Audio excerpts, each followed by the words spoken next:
अमरावती जिल्ह्यातील शहानूर धरणाच्या कॅनलमध्ये अर्धवट जळालेल्या अवस्थेत आढळलेल्या मृतदेहाच्या प्रकरणाचा उलगडा करण्यात अमरावती ग्रामीण पोलिसांना यश आलं आहे.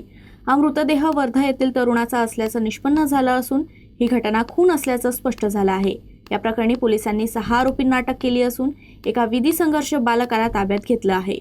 या घटनेमुळे परिसरात मोठी खळबळ उडाली आहे. अचलपूर तालुक्यातील पथरोड पोलीस ठाण्याच्या हद्दीतील जहानपूर शिवारात वाघडोह ते खोडगाव मार्गावर कॅनॉलमध्ये काही दिवसांपूर्वी एका व्यक्तीचा अर्धवट जळालेल्या अवस्थेतील मृतदेह आढळून आला होता.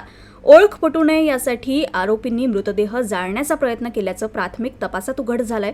घटनेचं गांभीर्य लक्षात घेऊन स्थानिक गुन्हे शाखा, पथरोड पोलीस आणि अंजनगावचे एसडीपीओ मनीष ठाकरे यांच्या मार्गदर्शनाखाली विशेष पथकानं तपासाची चक्र वेगानं फिरवली. तांत्रिक पुरावे आणि गोपनीय माहितीच्या आधारे अवघ्या काही तासात मृताची ओळख शेख शाहरुख शेख रऊफ अशी पटवण्यात आली. तपासादरम्यान पोलिसांनी 6 संशयितांना अटक केली असून एका विधी संघर्ष बालकाला ताब्यात घेतलंय. आरोपींविरुद्ध खुनाचा गुन्हा दाखल करण्यात आला असून हत्येमागील नेमकं कारण काय याचा पुढील तपास पोलीस करतायत.